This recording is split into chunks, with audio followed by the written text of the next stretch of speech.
Hello there, and welcome to the Impact Zone podcast. We are back once more to talk more TNA wrestling shenanigans. And we are here once again to talk about what is going down in the world of TNA as we build to Bound for Glory. Several matches were announced for for tonight from tonight. So yes, there we go. That is how you make a sentence. I hope, at least. One of them, I don't know whether to talk about this first or whether to talk about it last. I don't know. It's kind of right on the precipice of my mind, so I kind of want to talk about it first. I don't know, but it's certainly a big match in some ways. I don't think it's what I expected. I guess I'm going to talk about it because I'm already sort of talking about it here and I'm dancing around what I'm talking about. But hey, it is what it is. I want to get you to try to guess what it is. Though I might have put up the graphic already, I don't know. I edit these things later on after I actually put in the audio, so we'll have to wait and see if I have done this correctly and remembered. But anyway, the match in question is Jordynne Grace versus Marsha Slamovich. Now, I think this match is suffers a little bit from having not enough real build to it in some ways. I think there was a story here, and perhaps that is one of the issues from the whole hurricane and them having to only have 3 weeks or whatever it is now to build to Bound for Glory. I feel like this is a bit rushed in what's happening here, because the story thus far has sort of almost been Grace versus Rosemary. So I don't know about that. Like, I think some people were probably a little bit underwhelmed by that or whatever. I don't know. I think it would have been a fine Bound for Glory match. I do think this is a fine match. Obviously, they had a really great match a couple of years ago and whatnot. But let's go back to this. Like, yeah, I can see what they were going for in the story that they kind of told, but it was very, very, very rushed in the way that they were having to tell it, because it was like, you know, I think they would have had another week. Like some of the stuff that you saw on this week's episode, Jordynne seeing Marsha's kill room or whatever you want to call it, distraction room or whatever, in her locker room there. I think she wouldn't have seen that this week, or maybe she would have seen that this week, but she wouldn't have confronted her or whatever until probably next week at least. But then again, there's an issue in that as well. Maybe they would have had the match second. I don't know. That could have worked out a little bit better. I don't know. It doesn't seem to make much sense for them to have a match after that, though, like, with them on the same side in some ways. I don't know whether to class this as a sort of somewhat of a heel turn from Marsha. I don't know. She was doing some heel promo in this, but someone's got to be the babyface and somebody's got to be the heel. So, and she's still got a bit of a rough edge to her. So I guess, you could call it in that grayscale. I don't know. But that's the thing. Like, I don't think there's anything inherently wrong with that. I think remembering when Alex Shelley did some of this sort of stuff, and I'm remembering when Christian Cage did some of this stuff, pretty sure both of those matches were at Bound for Glory, right? That Christian Cage was with Alexander and Shelley was with Alexander, and they were both at Bound for Glory, I'm pretty sure.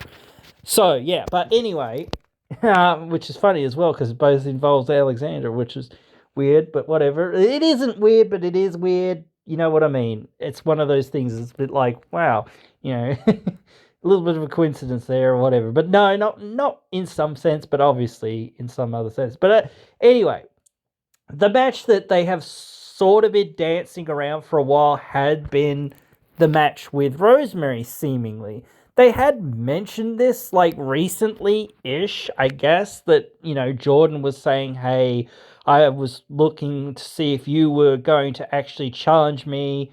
I wanted it to be you to challenge me, blah, blah, blah. Like, yeah, sure, absolutely. Like, things have changed. Certainly, I don't know. Like, I feel like this. It's a very weird sort of situation to be in right now, and the story that they're telling or have been trying to tell is, yes, I like complex stories, and I think the fans like complex stories, but just the hoops that, and I guess again, like, to an extent, as I said, this is a bit rushed. But then again, the thing is, like, they probably needed to announce a match for Jordan soon anyway, either way. So maybe the match wouldn't have happened. I think the match actually kind of got in the way of the storytelling. And I think to some extent, perhaps, the whole babyface turn kind of is in the way of it as well. I don't know. It's really weird that, in my opinion, like, I don't know. Like, you obviously can't really easily turn Lish into a babyface because she's just, a really, really good heel at the moment. So it's a really tough chore to do that. I don't know. Like, it's like almost feels like Steele's was like just a replacement anyway. So I don't think she has already tried to play a baby face, and I think sometimes they give some of these baby faces or some of these people that the wrong sort of advice in going out there and trying to be baby faces. Like, I think the best baby faces are baby faces that have a slight edge to them as well, not just, you know plain and cookie cutter, and you've got to still be that person. You've still got to have that swagger and that whatever that you had before, but you just have to be not nice, but you have to be perceived as doing the right thing now versus what you were doing before. Now you're getting sympathy from the audience, and you're getting cheered for being charismatic as opposed to being booed when you're trying to sort of heal it up and be arrogant or whatever. So yeah, it's a little bit of a different formula, I think, that especially nowadays. Like, I think the days of the classic babyface are long dead. They were long dead in the early 90s. So, like, like, when Tasha came back as a sort of generic babyface, it was like, the heck is this? Like, why is she very generic babyface? It only lasted for like 1 week, I think, or whatever it was. It was like really weird, and then she disappeared again, or whatever it was, and things happened.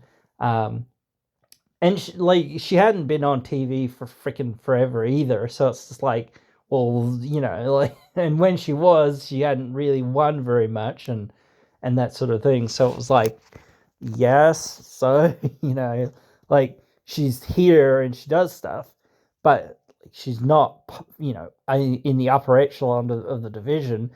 But again, it's like, well, she's a great heel, so might as well keep her a great heel. I think, like, Giselle Shaw's babyface run, especially since it probably got cut short a bit, was probably also a bit of a miss.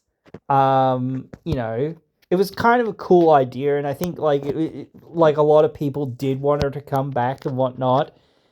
But like you've got to have a substantial plan, and not just a substantial plan, but a substantial rivals for people to come back and face. Like you can't just bring somebody back and then not do stuff with them. Like she had a little bit of a rivalry with Tasha Steelz, kind of.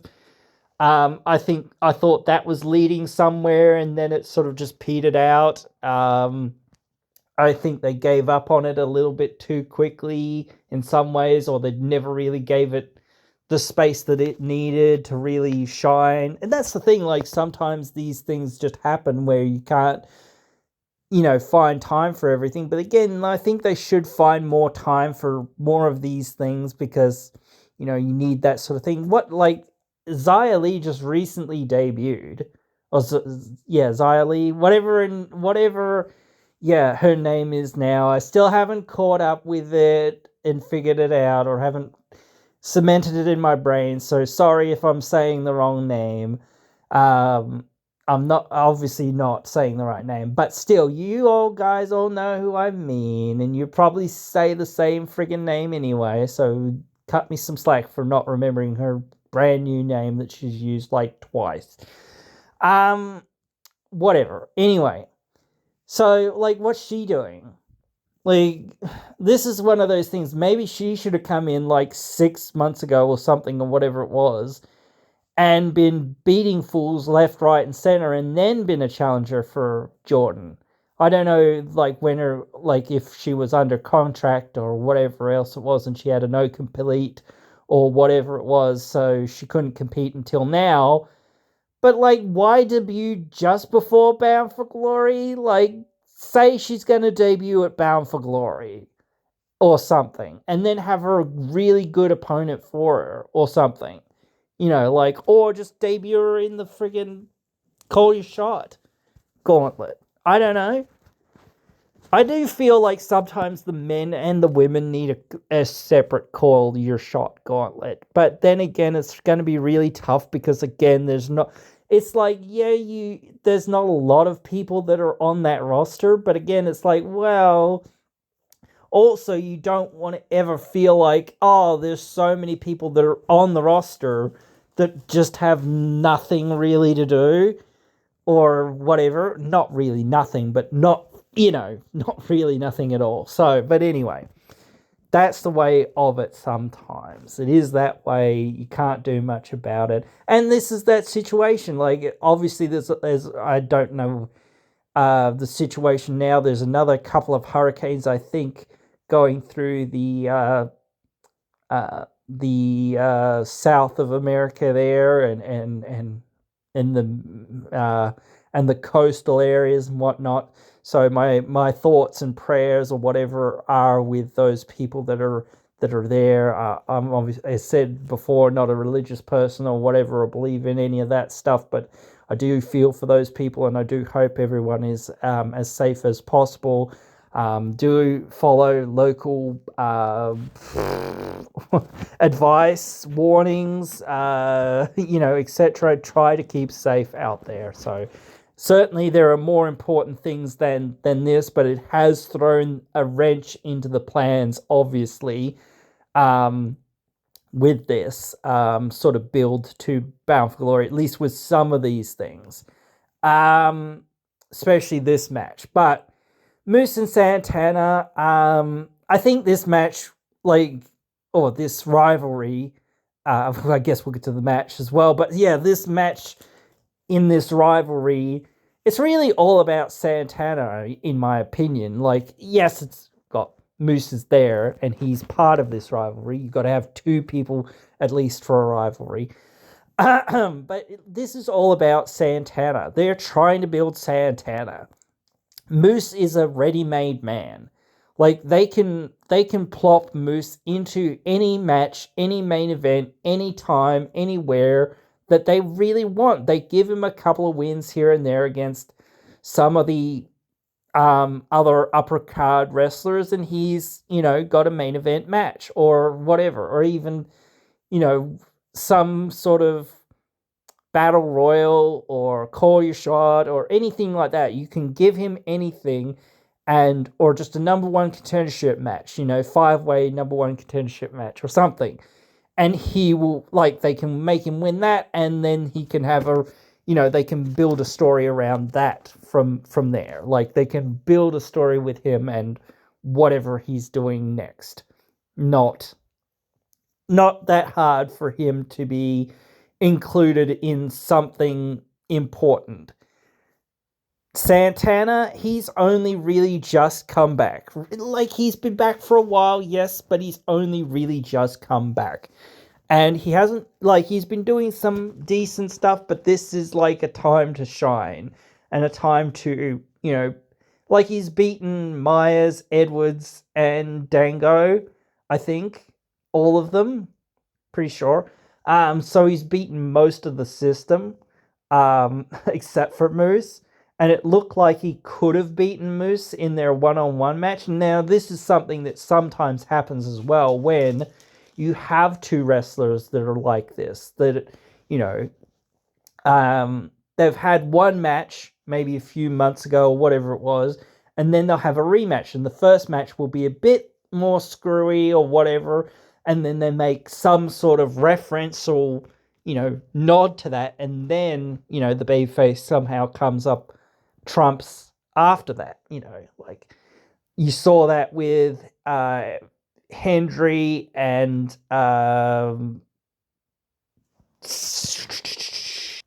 Kazarian. Kazarian won against Hendry months and months and months ago. With the brass knucks or whatever it was. This time he hit him with the brass knucks. It looked like he won, but, they restarted the match because of, this is the main event of Bound for Glory. We want to have a clear winner, no shenanigans, blah, blah, blah, and whatnot. So, but yeah, like, they've made that already. Like, they've already imprinted that in the mind of people that, Santana nearly beat Moose. And again, same thing with Hendry nearly beating Kaz, but he didn't quite get it in the first one.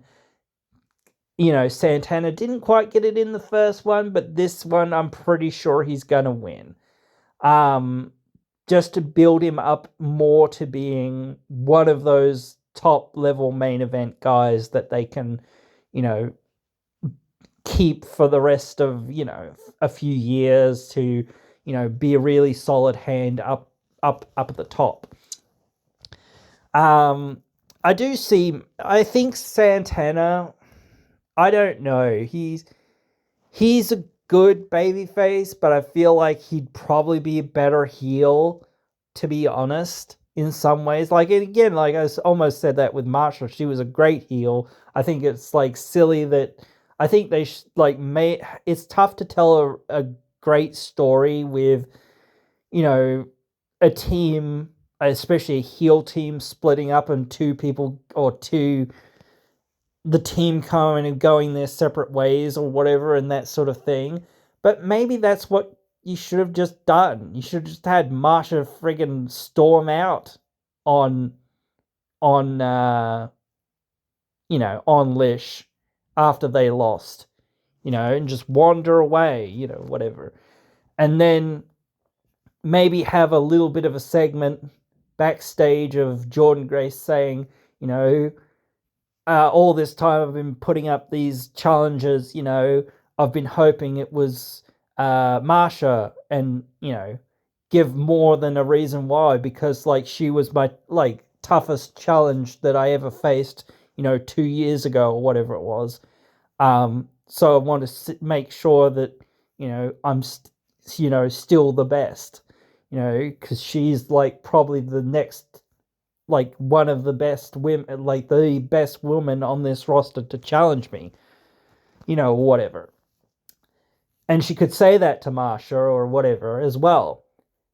And as if to say that, and then, you eventually have Jordynne looking for Marsha or something, like they did, and then have her find the wall of, like, destruction or whatever, And then, says, hey, I thought you'd gotten rid of that wall. And, so all the bits of that story are there.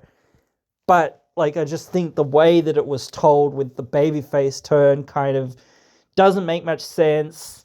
I don't see, I think, the whole, that she, perhaps it was just, she wanted to team with the Hardys. So they had to turn her babyface to team with the Hardys. Like, just because she really, really wanted to, and she thought, well, that this is a one-off opportunity. I'll probably never get the chance again.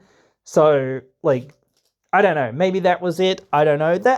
I don't know whether they should have done that. I don't know. Maybe they should have just had a 6-person tag where she was facing off against the Hardys against Jordan, and she was teaming with, I don't know, whoever. Doesn't, maybe the system. I don't know. Maybe the Good Hands, probably not. Don't think First Class works either. I don't know. But it's just somebody. It doesn't matter really who. And just, yeah, have them have that match that way. I don't know. It's really, really tough. It's just the way you're putting these things together sometimes, I don't know. Anyway, third match that they've announced, because we've got to finish off this before we get going too far along or whatever, and I can't keep talking about the same sort of thing here, is a triple tag team match, or 3-way tag team match between ABC, the System, and the Hardys in a Full Metal Mayhem match. Now, this is a match that I actually predicted that they'd have as well. I think I predicted, Moose and Santana and the Full Metal Mayhem ABC System Hardys. So, I thought most of these matches would be happening. There's still a couple of matches that are still kind of floating around that I kind of am trying to put my thumb on and go, well, what are they actually going to go for here? And I kind of want to talk about some of those in a minute, but we'll get to that in a minute, as I sort of said. But, yeah, this match, I guess besides Santana and Moose, I haven't really said who I think's winning, I don't think. I guess that's why I should have gone back to say that. Sorry, my brain. I just didn't realize I hadn't said who had won. I did realize I hadn't said who won, but I didn't again. Dear, silly me. So yeah. Marsha, Grace. To me, maybe this is something that TNA is doing because they're we don't know if Grace is staying with us, and we want somebody else to carry the title just in case she's going to sign with WWE or potentially going to sign with WWE. We don't know. Or at least if, even if she isn't going to sign with WWE or whatever, her contract is coming up at some point soon. And, hey, she wants a certain match at Bound for Glory. I think she wants this one with Marsha. So, let's give it to her to try to appease her and say, hey, we gave you that that Bound for Glory match you wanted. But, yeah, it's tough to say because, again, I have a real problem, as I said before a while back, with this whole inevitability that people will sign with WWE. People have had the chance, a lot of people have had the chance to sign with WWE several times, and they haven't. So even though it seems like it's obvious that this person might be signing with WWE, yes, sometimes they do, but sometimes they don't. Look at Trey Miguel. It almost looked like, it was obvious he was signing with WWE as well, but in the end he didn't. So, yeah. And then when Moose and Josh Alexander and Jordan Grace's contracts were up a few years ago, even they were up 2 or 3 times throughout the last couple of years. Every time people were saying, oh, they're going to WWE then, and they didn't. So, but anyway, whatever.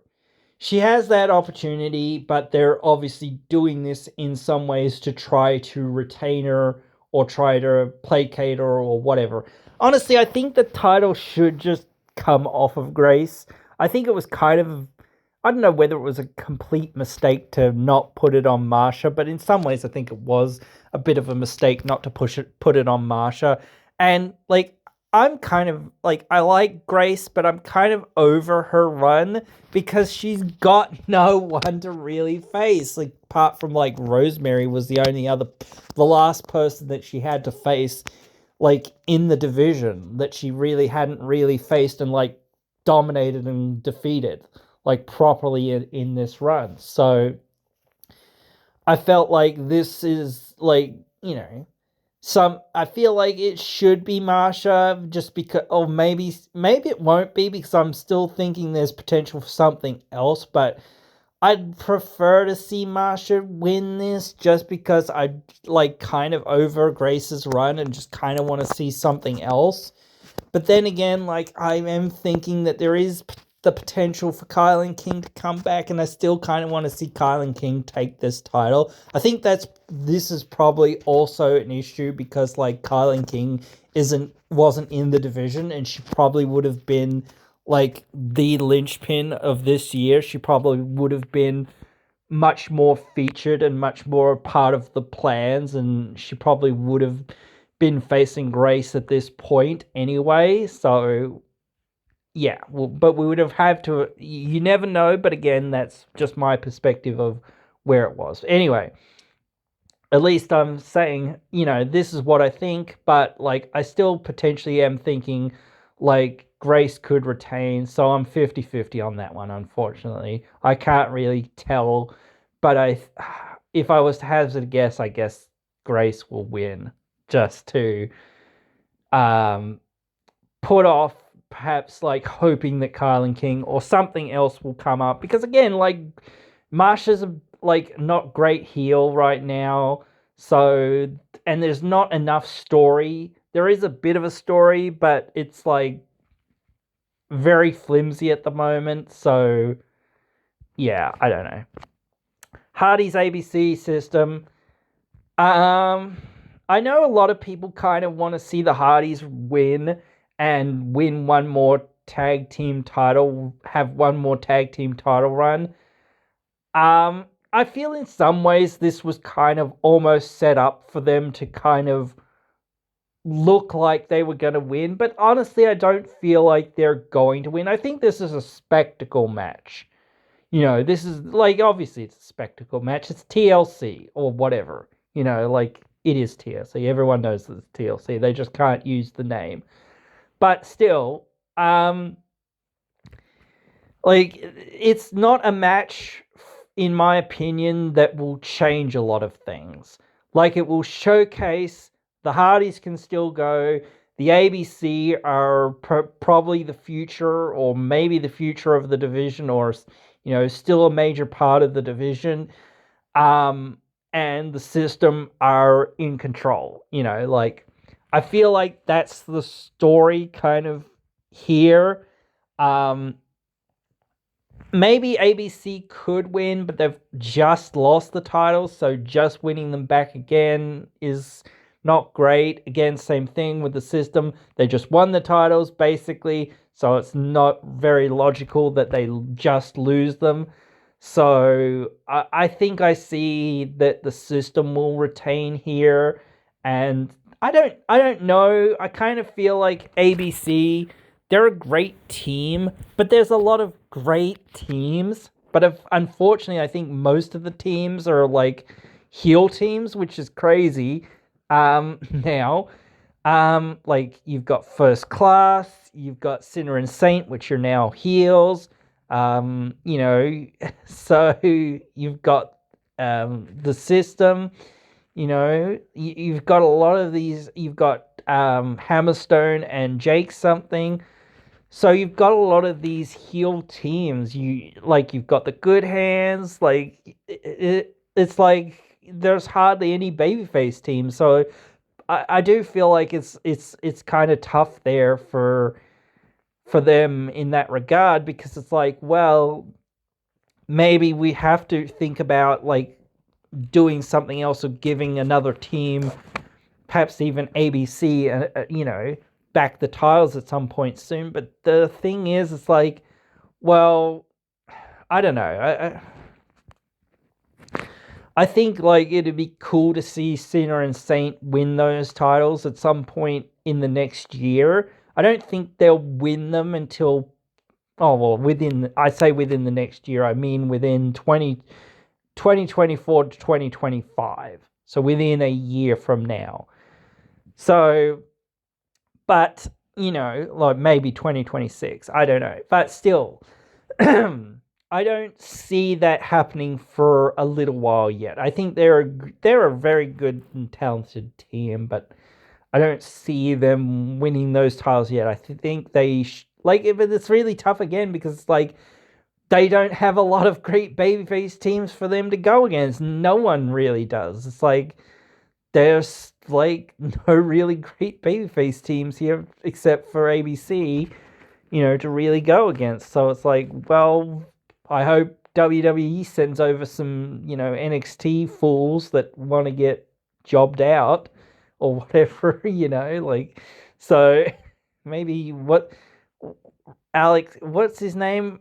Some Riley Osborne. What?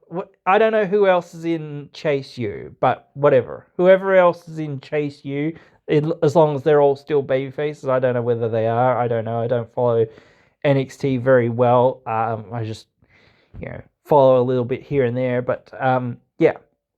So some of that sort of stuff, yeah. Like you could bring some people over and say, hey, you're going to be on TV and you're going to get some more experience, because a lot of those guys and gals, I guess as well, I don't know. It feels like they have just been plucked out of, I don't know, not indie school, but like college basketball and things like that as well. It really feels like some of these people have really no place being even in NXT because they haven't really had enough experience and they aren't seasoned enough. Yes, having some very young talent is good, but they still need to be seasoned. Look at Leon Slater. He's amazing for his age. He's very seasoned for his age, but that's sort of an outlier. He looks like he's, gotten that seasoning, and he has got that seasoning, through a lot of work. That's what a lot of these young kids need. They just need more time to sort of get out there and do the thing. They're just like, you can't use nobodies. You have to have a name behind you.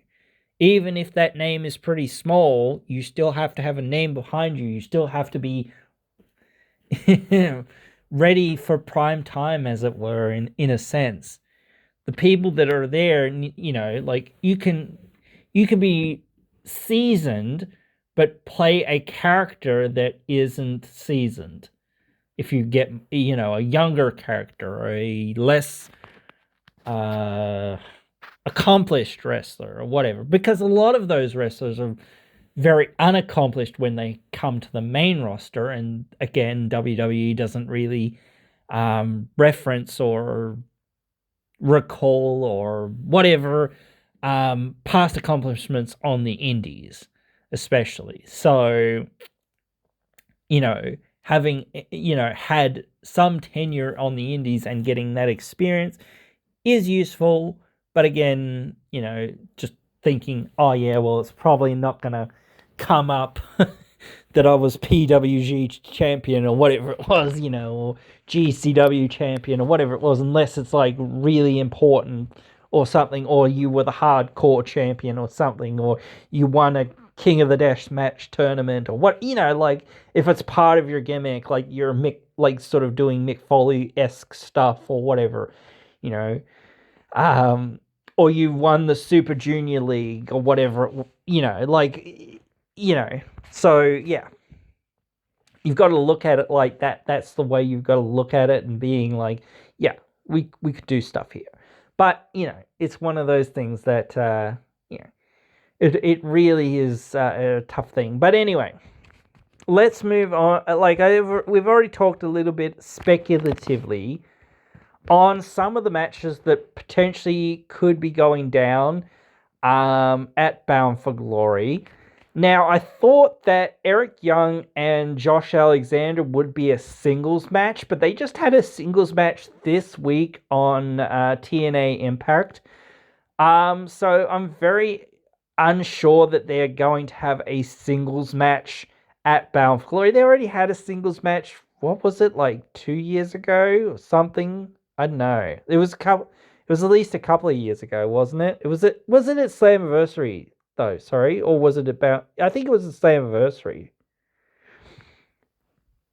Yeah, I think it was Slammiversary because, yeah, I'm pretty sure Josh Alexander was the champion. Oh yeah, because he faced. Or was he? No, because he won it off. Yeah, he won it off of Moose at Rebellion. Oh yeah, he won it off Moose at Rebellion, then faced EY at Slammiversary, and then faced Eddie Edwards at Bound for Glory. Right. Okay. I just couldn't really remember what order some of these things happened in, because I remember when EY came back and whatnot, but it was kind of like a bit of a weird set of circumstances and whatnot as well. So he won it, and then he lost it to Rich Swann. Then Rich Swann lost it to Kenny Omega. Then Kenny Omega lost it to Christian, and then Josh won it from Christian. Then Moose beat him. Then Josh beat Moose. Blah blah blah. Right. And then Josh went on a almost year-long reign. So yes, where were we? Anyway, yeah. So right. The match that they're having, 6-man tag, question mark.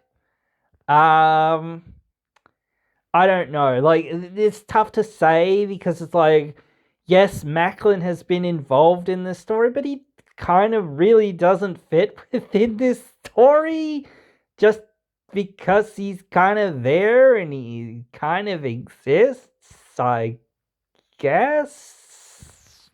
And he's eternally Josh's rival. I don't know. Like, this team, the new team of Josh Alexander, Judas Icarus, and what's his name? God, I'm not very good with remembering names sometimes. Travis Williams. So yeah, but this new team, the Northern Alliance, or the Northern Armory. Yep, sorry. Again, not good with remembering names sometimes.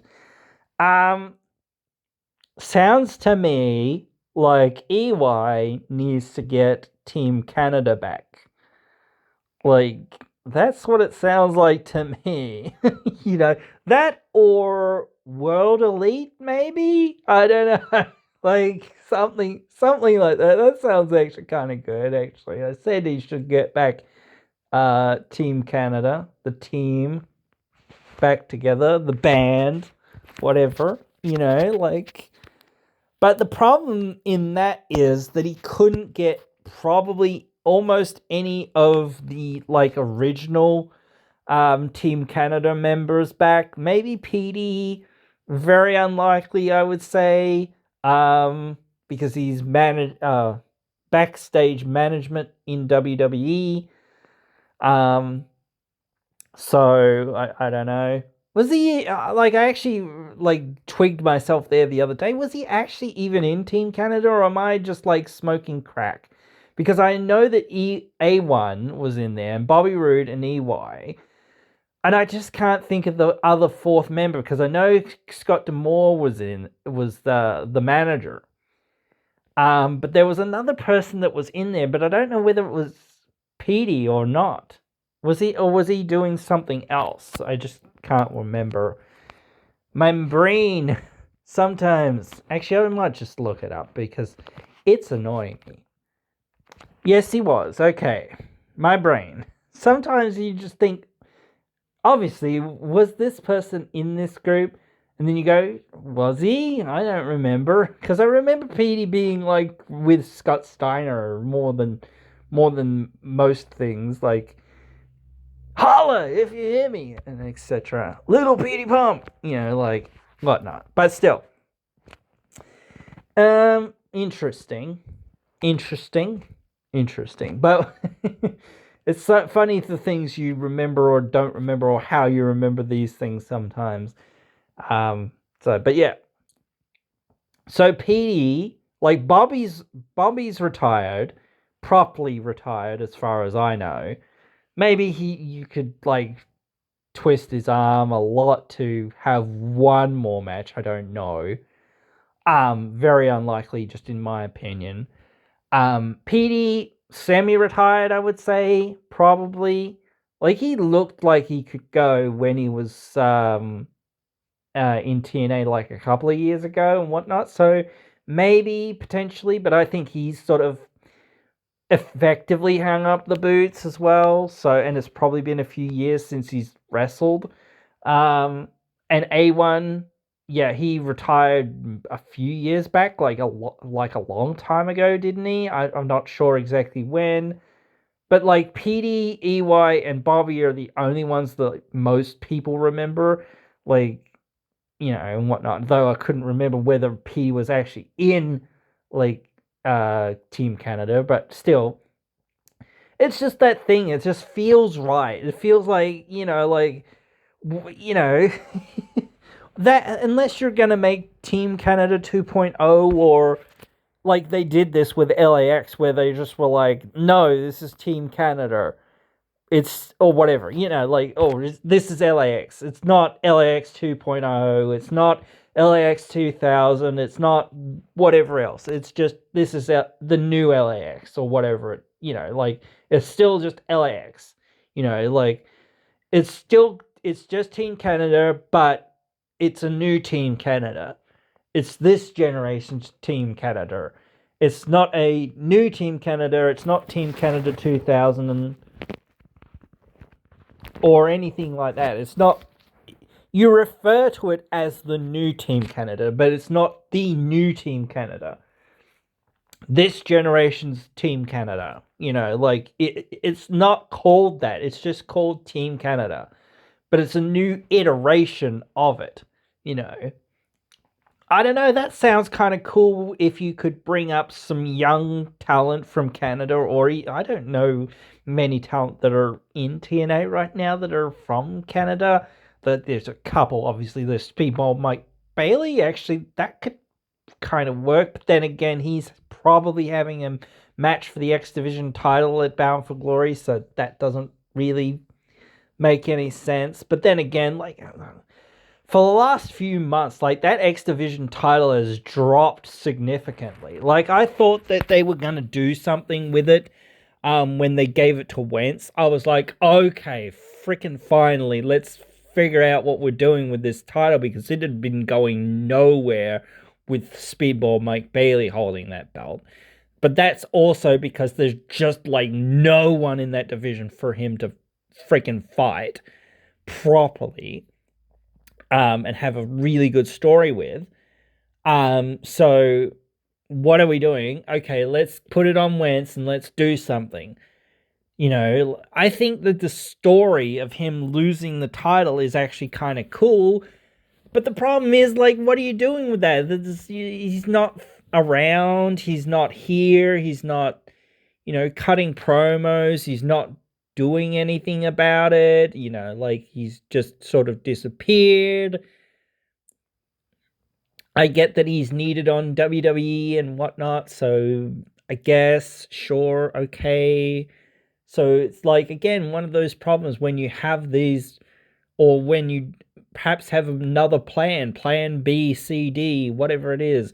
And what I've heard is, like, and what I've been told is Vikingo is going to challenge Speedball Bailey at Bound for Glory, which, like, Okay,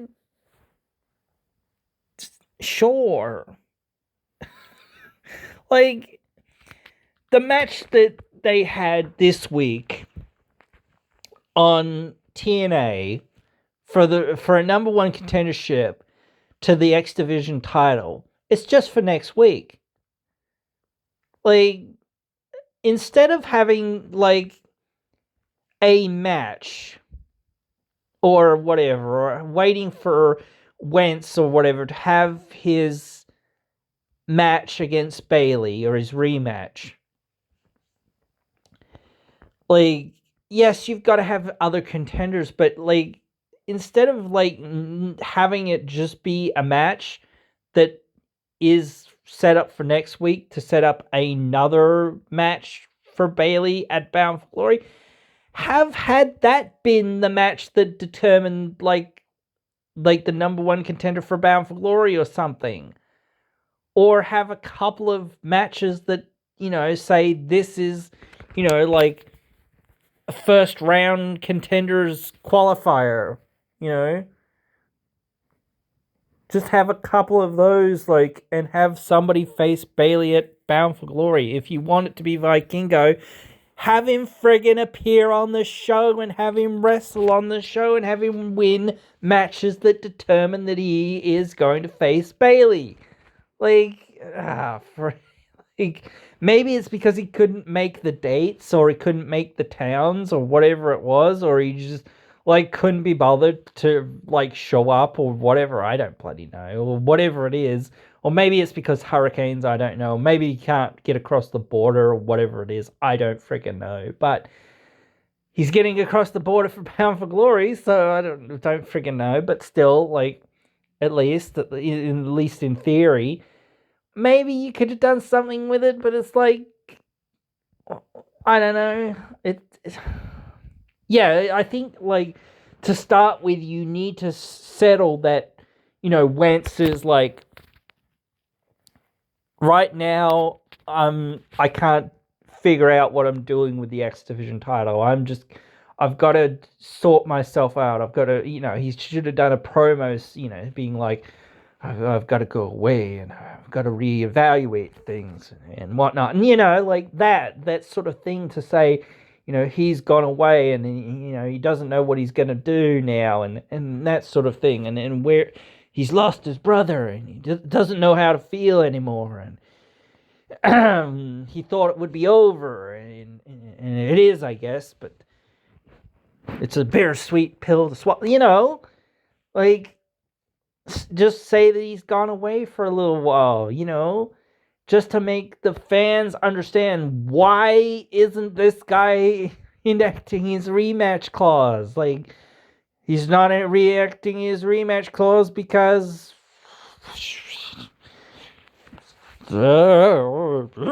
we didn't find time for him this week. Or why didn't we decide, okay, like, we want this person, whoever it is, doesn't fucking matter who it fucking is.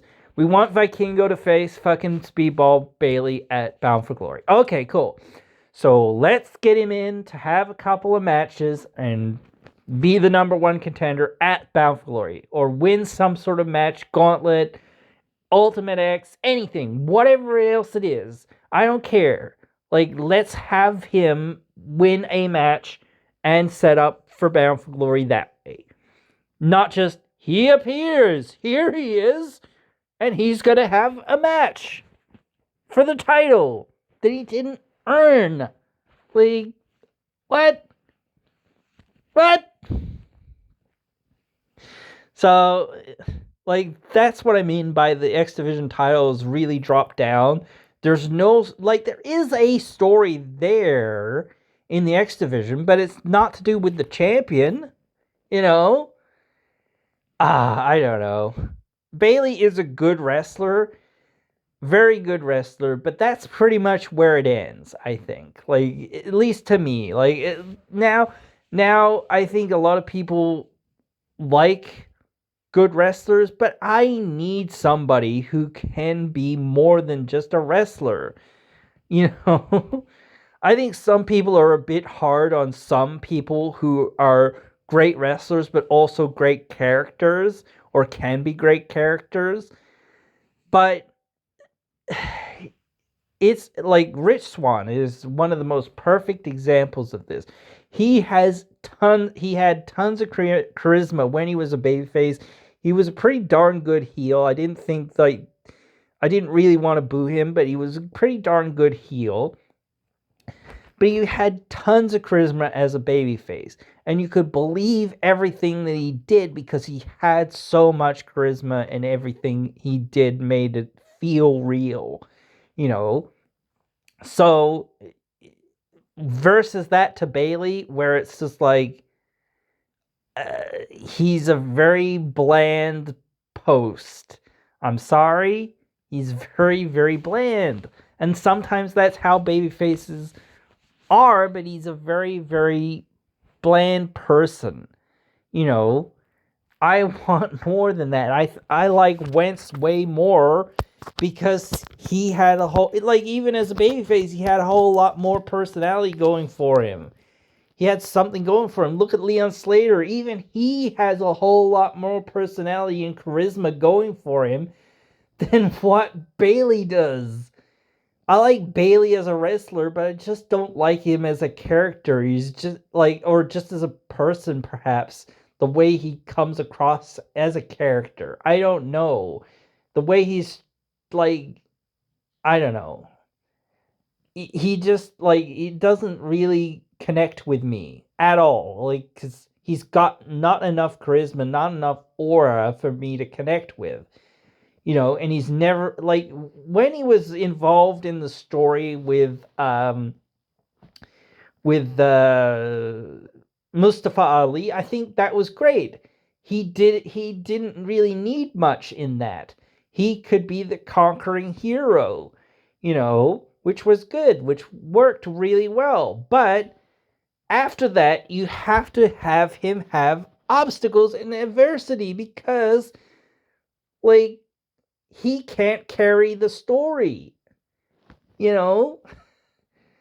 Like, the same thing is kind of true with Jordan. Like, it's just been, the division has been kind of down for a while, and it's kind of because, you know, there's not enough women there, but also they're not focusing the women in being, like, contenders for the women's title.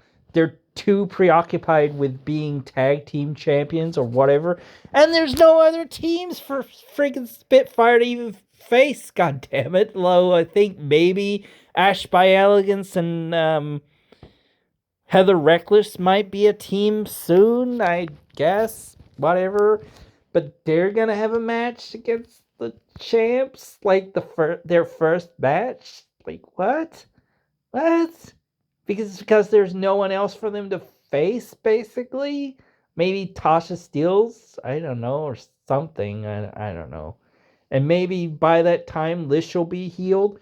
Speaking of Lish, and that, I was kind of thinking, man, this will be like something with Lish will be here or something, like, you know, with Masha or something, or, you know, maybe something with Tasha. I don't know, Masha and Tasha. That's really weird. But, like, that could have been a good way to go, because, like, then you would have had, like, a self-contained story. You wouldn't have had something for the championship match, which would, like, I guess in that regard, you wouldn't have something for the championship match. But you would have been continuing on with that story that they'd already been telling, and then you could have put Rosemary in there, which was the story that you were telling anyway. I don't know, but still, like, it's like so many little things that you, like, are we going this way? No, we're gonna go that way. Like, you know, like, sometimes that's all right to be like, no, we're not gonna do that. We're gonna do this. And sometimes it's just because, hey, well, you know, we decided that this might be a better thing, or we thought this might work out, or people might accept it more, or I don't know. People have seen this before. They know it's going to be good. And there is a bit there or whatever. I don't know. I keep going back and forth over it because it's just like one of those things that it just scratches my mind to think, like, if I was sitting here and trying to book this show now, given I guess again that they've, as I said, lost a week due to the hurricanes and whatnot, I understand that, but still, like, just from a storytelling perspective, if you're gonna start, like, you're gonna, like, your plan is, okay, we're gonna put Masha and Grace against one another again. Okay, that's our plan for Bound for Glory. How are we getting there? Why are we getting there? What is the point in this? And why should people care? Because they've already seen it once. Like, what's the future in, like, the new investment? You've got to reinvest people into a thing again, not just based on history. Yes, they try to do that, but I guess again it's probably just the lack of time that they had for it, but it's just, oh my god. This is so far out of left field in some ways, to me at least, as somebody who watches just about does watch every week. It's like, this is what you came up with? Like, I don't know. I don't know. But then again, I guess again, like, it's like, well, I think their real plan sort of fell out of the window, so I think this probably is just a thing that they had to do, kind of, or something. I don't know. It's just, like, really weird that they try to go one direction with a character like Masha, and then have basically decided to take two steps backwards and say, okay, well, now she's basically back to where she was 2 years ago, but no more dangerous or whatever. Or I don't know. Like, where is it? Like, where is the point at which she seems like she's more of a threat to Jordan this time around than she was 2 years ago? Realistically. Like, I don't see that. Because there's just been too much, like, other stuff going on. I don't know. It does feel very forced. That's my problem with it, I guess, in some ways. And I guess also it does feel kind of rushed and forced because, again, they really hadn't had, like, they've only really had, like, that, a couple of weeks to really do this. But then again, like, it's like, why are you putting, Masha in with the Hardys? Why, what? And then why you have, tell one story, or another, or something, or have, like, who was, it was Wendy Chu, Tasha, and, like, instead of having that that 6-woman tag match, which was a good match, like, just drop that and have something else. Like, just have more stuff between Masha and Grace, or whatever. Just tell that little story where Masha decided, you know what, I'm gonna team with the Hardys because I've always wanted to, or whatever, blah blah blah. And then, but, instead of having that thing with Grace saying, to Masha, she was about to go talk to the Hardys, hey, blah blah blah, this and that. We're gonna. I hope I hoped you would challenge me, blah blah blah. Okay, she, instead of doing that, have her team with the Hardys like she's always wanted to, and then have, Masha, Masha, dyslexia and myself here, Jordan be looking for Masha, and having had said to Masha before, like, after that match, I wish, it had been you challenging me or whatever, blah, blah, blah. And then have her looking for her, like, next week or whatever it is in the arena. Same sort of thing as I said before, and then find the wall or the you know, all that, and then build to just them having their match. Don't have like this 6-woman match. What's that? Why like? And they also had that match. Was it last week that got interrupted by Steels, whatever it was? It's like, what's this for? Like, instead of like having these matches that don't really, especially that end in DQ or whatever, and all this other, like there's a couple other matches that ended in DQ. Instead of having these other matches that end in DQ or whatever, just have other matches. Have Masha beat somebody, or have, like, you could have Masha do that. Have Masha beat somebody. Go on a spree again. Like, make her seem like she's almost back to her old ways or whatever it is now. She's got to get that killer instinct. I've got to beat Jordan this time, like, or whatever. It's haunting her. It's driving her crazy. Like, yeah, focus more on the story that's at hand. Now you've got the reason for Masha to be saying, hey, I'm going to face you and you're going to know what it feels like to be in my shadow, And Jordan's a little bit afraid, or like she doesn't really know. Can I really, like, I beat her before, but, it feels like she's turned it up a gear or something, whatever.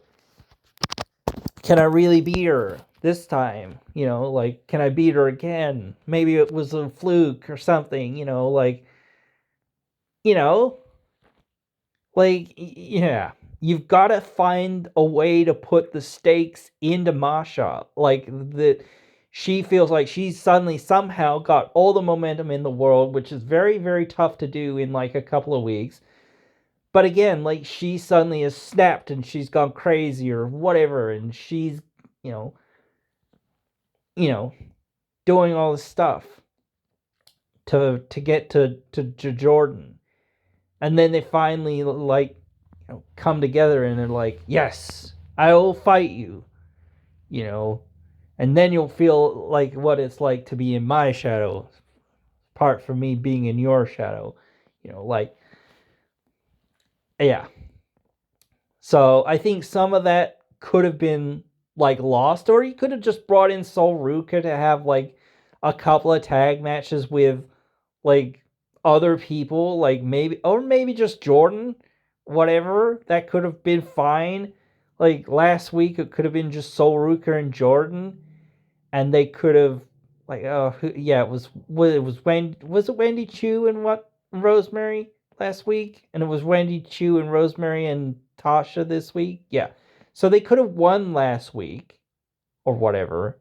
Doesn't really matter, I guess, or whatnot. They could have beat, or yeah, Sol Ruka could have taken the pin. I don't know. It doesn't really matter. And then they could have had some other match this week. Like, or Sol Ruka could have had a match against Wendy Chu or something. I don't know. Or, yeah, I don't know. Weird. Weird things that weird dude things do. I don't know. What else was building at to Bound for Glory? I don't even know. I don't know. I always keep going, well, what's Callahan doing? Or what's this person doing? Like, what's that person doing? I'm probably not going to find out what half these people are doing, because it's like, unfortunately again, but then, like, they haven't been, a lot of these people haven't been on TV for a while. It felt like, actually, it feels like Leon Slater, he had more of a story going for him as a build to Bound for Glory than what Vikingo would have done in some ways. Like, he said, "Oh, I lost in that match with you guys, blah blah blah. I'm so sorry." And then Bailey saying, "Oh, no, no worries. It's all right. You're in one of the most competitive divisions in the world, blah blah blah. Come on, chin up, blah blah blah." That little bit of story, what that was not to build to Bound for Glory. Like, what? And yet you're just gonna, like, I get Vikingo's a big star, but you can't rely on somebody like that just to be like, oh, I'm here this week. Again, he didn't even turn up to fucking earn it, like, properly. Like, or they didn't even think to go, oh yeah, how's he earning this properly? Or, yes, it's gonna be a good match, sure, whatever. Obviously. And I like and enjoy good matches, but I want to be told a story too, or at least want to see somebody get a token win so that at least there's a reason for them to fucking be at Bound for Glory. Leon Slater won a match this week. He could have been the number one contender at Bound for Glory. Like, I don't know. Again, it feels like you're like trying too hard or whatever. Yes, it's not the biggest match that you could put on. Okay, well, instead of like saying, again,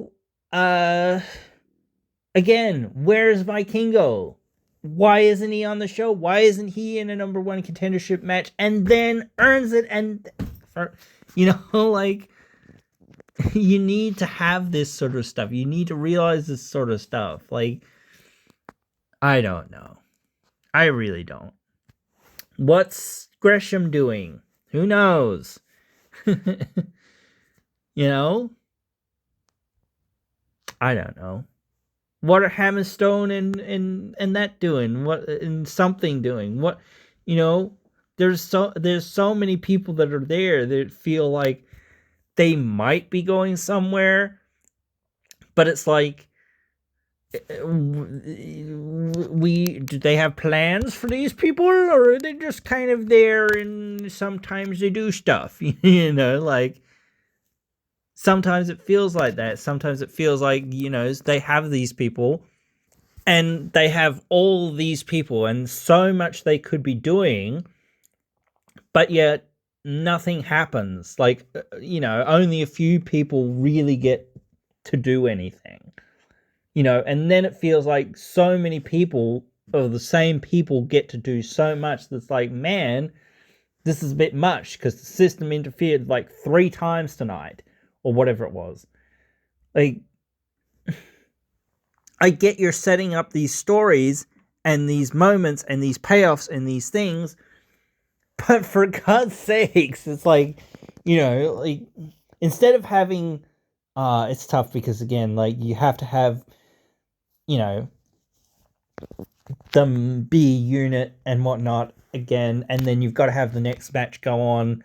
So, like, but still, it's like, interference, like, and then interference in well, it's not a match, the first one, I guess, but it's like, why did they, like, just disappear and then turn back up? Just, like, I guess they were, like, hoping their opponents exhaust themselves so they could launch a better attack, I guess. I don't know. But still, it's like starting to be a bit overkill with that sort of stuff on one show where they would, like, interfere in, like, 2 or 3 things and things like that. So it's like, these guys, it feels like you need to slow down, and like, maybe again, that's perhaps again an issue of, them having to put these things together on the same show and having to go, no, we need to build these stories for Moose and for Santana and for the ABC and System, Hardys, etc. matches, because these are the major matches. And same with Grace and Slamovich. These are the major matches that will sell the show. What are people going to see? Like, why should they care to see this? Like, same thing with Hendry and Nemeth teaming up.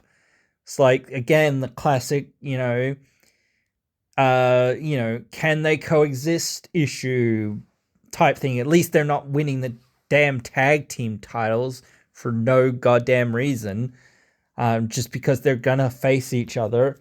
And can they hold the titles as well? No, of course they can't.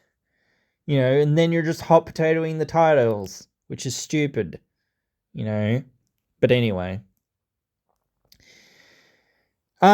Mostly I am excited for the show, but it's like there's lots of little things that I just keep, sort of going, especially with like some of the wrestlers that I feel like, man, these guys I'd love to know, like same with like Jason Hutch and John Schuyler in there. It's like, and where is Trent Seven?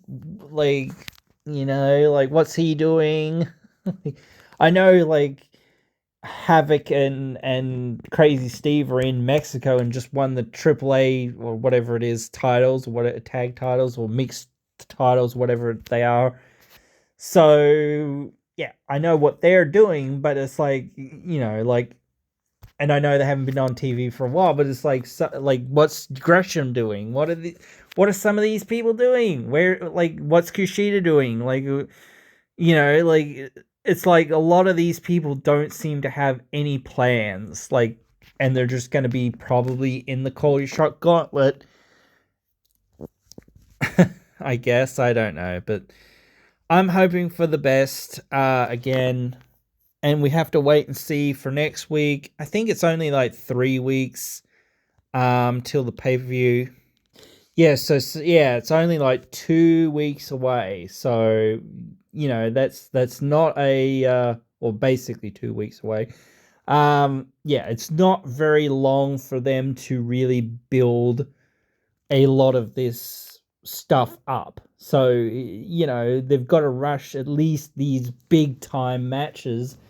Some other matches, obviously, as I said, sort of feels like Dina and something will have a match. I don't know. Maybe it'll be a tag match with Dina and some tag team partner of some description. Um, Against Hammerstone and Jake, but then again, I kind of almost feel like Jake's gonna, I don't know, have a singles match against him, but then again, it's like, well, I don't know, like, I don't know, don't, I really, really don't. And like, if EY isn't getting some version of Team Canada get together, I guess he's gonna team with Macklin and maybe Dina. I don't know. That doesn't seem like too logical, but maybe I don't know. Maybe it'll make some amount of sense for them to team together. I don't know. Probably not, but still, especially since he's probably facing at least Jake something, if not both Jake something and Hammerstone in a tag match with some partner of some description. I feel like that's probably a pre-show match either way. Yeah, I don't know. But still, thoughts on the show are coming along here, and like we'll see like the final build in like 2 weeks. So again, yeah. I don't know whether to check in every week now. I don't know, because like it depends how much stuff they actually announce or how much stuff sort of advances to a point where you can start talking about it or start saying, well, this is where it seems like things are going or whatever. Um yeah, I don't know. Like, very tough in some ways to try to like put your finger on that. Yeah, so next week it's two pick your poison matches. Rhinos are going up against PCO.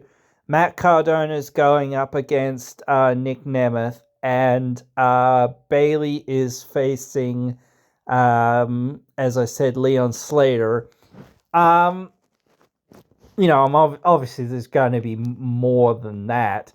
I feel like Hendry's almost going to have a match, but who and where and what against, etc. It doesn't really. I don't really know. I feel like if I was to predict, like it's obvious that Rhino's not going to win this match because it's like, well, PCO's got to face Matt Cardona. so it doesn't make any sense for him to lose his titles or to lose the match. But then again, like you talk about the match with Matt Cardona versus Nick Nemeth, it feels like, well, there's no reason for Nemeth to lose, but there's also no reason for Matt Cardona to lose. So I don't know. That match, I think, is going to be a bit of a oddball one there. I don't really know how to, call that or to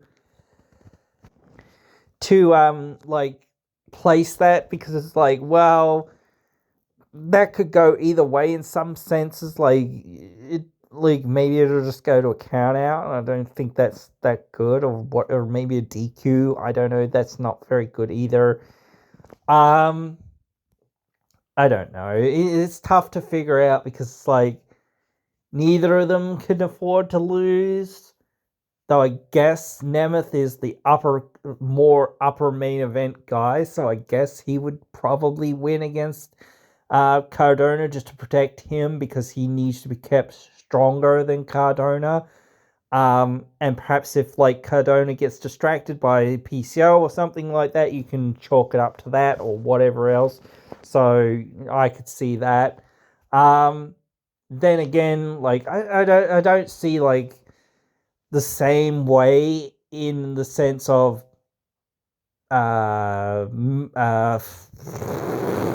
Rhino and PCO, because it's like, well, obviously Rhino's doing jack all. I did kind of want to see him do at least something, because it's like he was at the first Bound for Glory.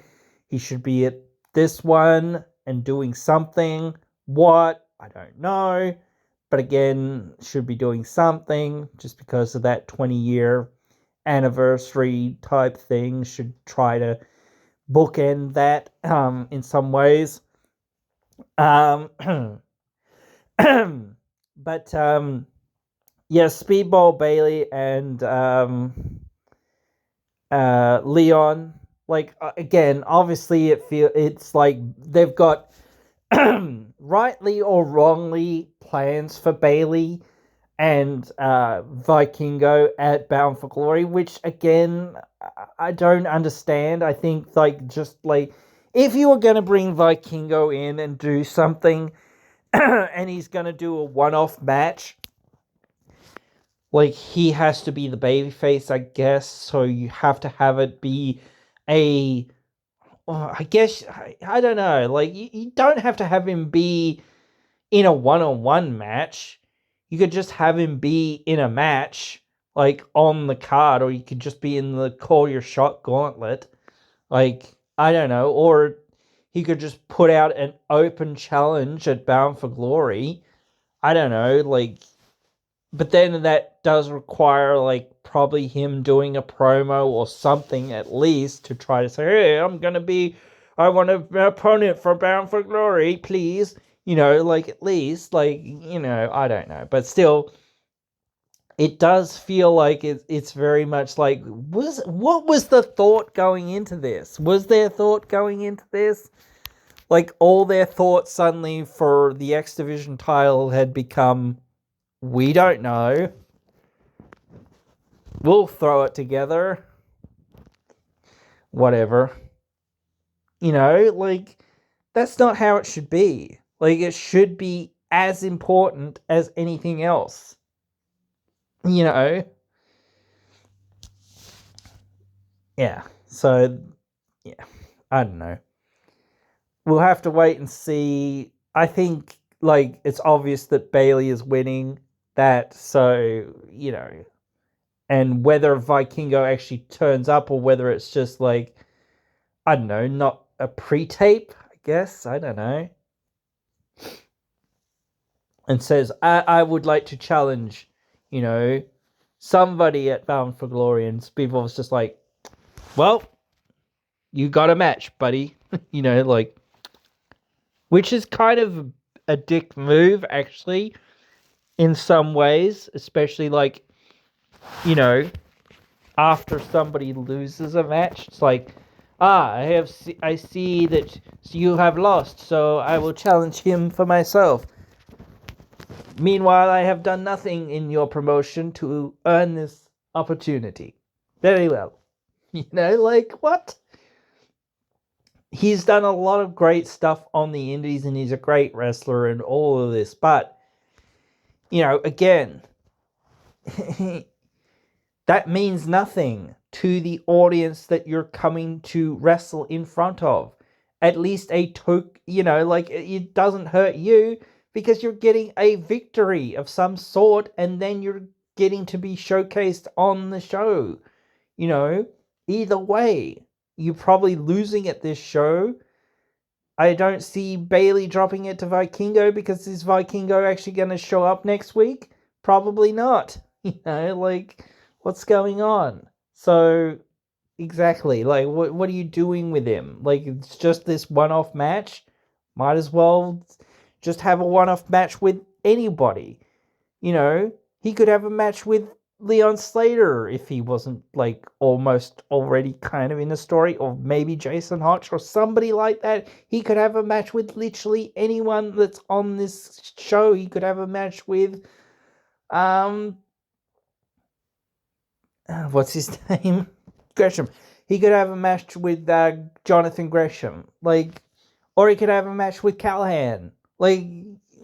There's so many possibilities. There's literally, hundreds and hundreds of possibilities. But you're just he's an X Division guy, so I guess we'll give him an X Division title match. Sure, but make him earn it, for God's sakes. It's not that hard. God. I don't know. Again, maybe there is an issue with, again, transport or dates or something. I don't know. So, if that is the case, then I understand. But, again, even still, just yeah. It's silly. Whatever. So yeah, that next week, it doesn't really tell us enough about what sort of can be built up within the rest of the card. Beyond maybe promos or something, that sort of thing. I don't particularly want to look at the spoilers. That's the only spoiler that I have actually seen, because it's a pretty big one.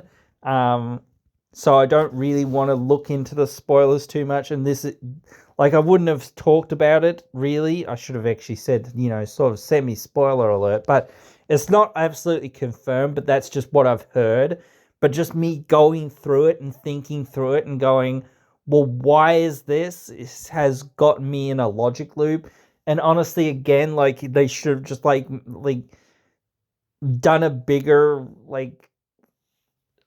either Ultimate X or some other number one contendership match, just said this is for the number one contendership to the title at Bound for Glory, instead of just being it's for next week.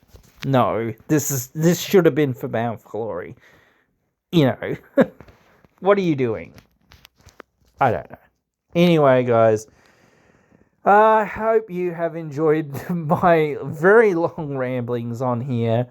And hope we will find out some more stuff next week. And the week after that is the last show before the show, so that will be the last little matches that will get potentially announced. So I guess we will have to follow it every week up until Bound for Glory. I will say though here, if you are listening, I know most people don't listen this far in, but whatever. I have tried and I have tried and I have tried and tried and tried to get either people to talk about this show and do interviews and do some stuff here on the channel. I am still going to try to do that, but it is proving very unfruitful. People seem to just either ignore my messages or disappear or not message me back or whatever. And I might just have to message them again and say, hey, just tell me to piss off if you don't actually want to do something. At least tell me, you don't actually want to do something instead of just leading me along or not getting back to me or, whatever is going on. Like, just tell me you don't want to work together or whatever. Like, I just want to follow this up. Just say no then if you don't want to do something instead of just leaving me in the dark and not saying anything. You know, so that's what's happened a lot of the time, and this happens to me a lot of the time. People just sort of forget that I'm here, or forget to message me back, or call me back, or whatever, and all of this sort of stuff for a lot of things. So it's just like, right, whatever. Either I've got to be very, very annoying to you and keep annoying you until you either say piss the fuck off, and leave me alone, or I've got to just be like, right, well, I'm not going to do it then because you obviously can't be bothered, and I can't be bothered since you can't be bothered. So, but whatever, it is what it is. I am trying. I am going to continue to try. If people are interested, if you are interested, in having a discussion about Bound for Glory on this podcast with me, leave it in the comments. I'll try to get back to you as well. Or try to get in contact with you somehow so that we can work that out, because I am very interested in getting especially new people's takes on the show, because some people just see a showcase, whereas I see lack of development and lack of clear direction. Sometimes people just go, oh, shiny match, yes please. I get that, and that's good, but again, it's like when you're watching it week to week, sometimes you do get that perception of well, why was this decision made? Maybe they changed their minds, I don't know, but still. Anyway, guys, thank you so much for listening, if you have listened all this way through, and hope you will join me again in the next one.